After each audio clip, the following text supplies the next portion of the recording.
કેમ છો બધા? આજે આપણે એક એવા વિષય પર વાત કરવાના છીએ જે કરિયર અને પૈસા વિશેની આપણી આખી વિચારસરણીને જડમૂળથી બદલી નાખશે. મોટાભાગે આપણે બધા શું કરીએ છીએ? બસ જીવનમાં આવક વધારવા પાછળ દોડતા હોઈએ છીએ, રાઈટ? પણ આજે આપણે એ સમજીશું કે શા માટે એ રસ્તો સાચો નથી અને ખરેખર કઈ બાબત પર આપણું પૂરેપૂરું ફોકસ હોવું જોઈએ.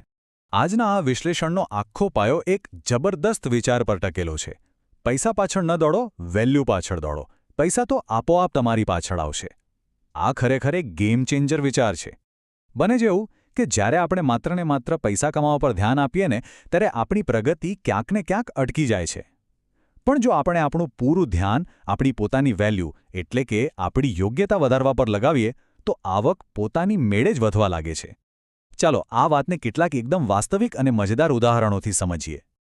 તો કલ્પના કરો બે વકીલોની. આ બંનેએ પોતાની કરિયરની શરૂઆત એકદમ એક જ લેવલથી કરી હતી. તેઓ એક જ લો કોલેજમાં ભણ્યા, એક જ પુસ્તકો વાંચ્યા, ક્લાસમાં એક જ બેન્ચ પર બેઠા અને એક જ પ્રોફેસરો પાસેથી કાયદાનું જ્ઞાન લીધું.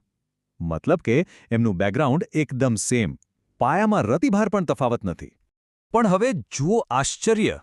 એક જ કોલેજમાંથી ભણીને બહાર આવેલા આ બેમાંથી એક વકીલ કોર્ટની બહાર બેસીને ટાઈપરાઇટર પર માત્ર ભાડા કરાર એટલે કે રેન્ટ એગ્રીમેન્ટ ટાઈપ કરી રહ્યો છે અને બીજી તરફ પેલો બીજો વકીલ કોર્ટની અંદર જઈને પોતાની એક જ સુનાવણી માટે પૂરા 50 લાખ રૂપિયા ફી વસૂલે છે. છે ને ચોંકાવનારી વાત? શરૂઆત એક જ જગ્યાએથી થઈ, છતાં આ બંનેની કરિયર અને કમાણી વચ્ચે આટલો મોટો તફાવત કેમ? આ કોઈ નસીબની રમત નથી દોસ્તો. આ છે પોતાની અંદર ઉમેરેલા જ્ઞાન અને પોતાની વેલ્યુનો તફાવત.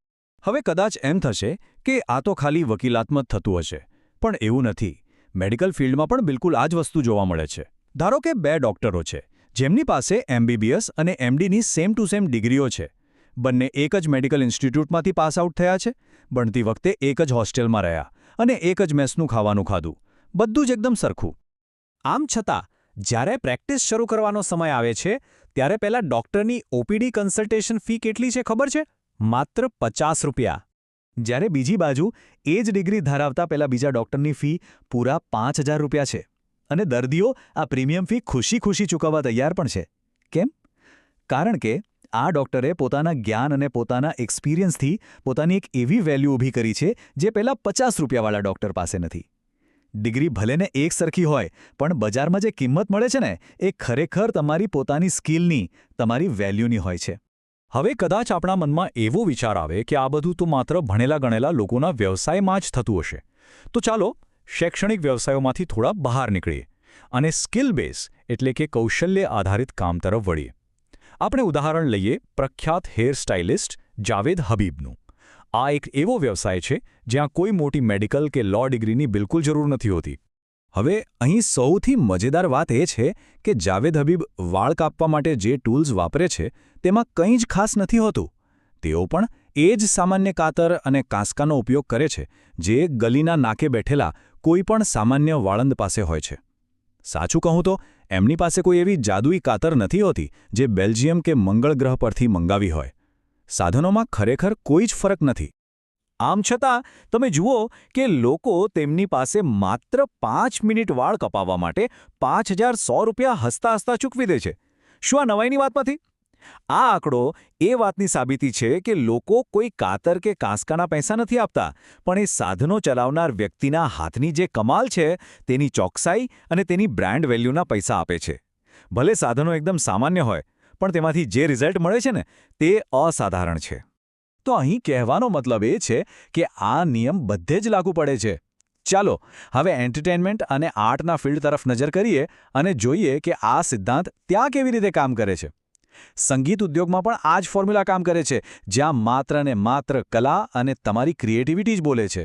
આપણે બધા જાણીએ છીએ કે દુનિયાના કોઈપણ સંગીતકાર પાસે માત્ર 7 જ મૂળભૂત સૂરો છે: સા, રે, ગ, મ, પ, ધ, ની.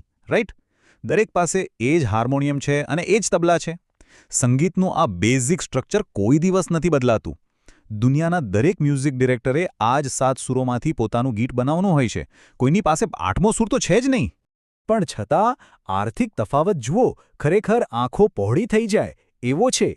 એક સામાન્ય સંગીત નિર્દેશક એક ફિલ્મના સંગીત માટે આશરે 25 લાખ રૂપિયા લે છે, જ્યારે A.R. રહેમાન જેવા લેજેન્ડરી સંગીતકાર એ જ કામ માટે 1 કરોડ રૂપિયા કે તેથી વધુ ચાર્જ કરે છે. હવે વિચારો, સાધનો અને સુરો તો એ જ છે, પણ એ.આર. રહેમાને એ 7 સુરોમાં જે પોતાનો જાદુ અને પોતાની વિશેષ વેલ્યુ એડ કરી છે, તે તેમને આર્થિક રીતે આટલા ઊંચા મુકામ પર લઈ જાય છે.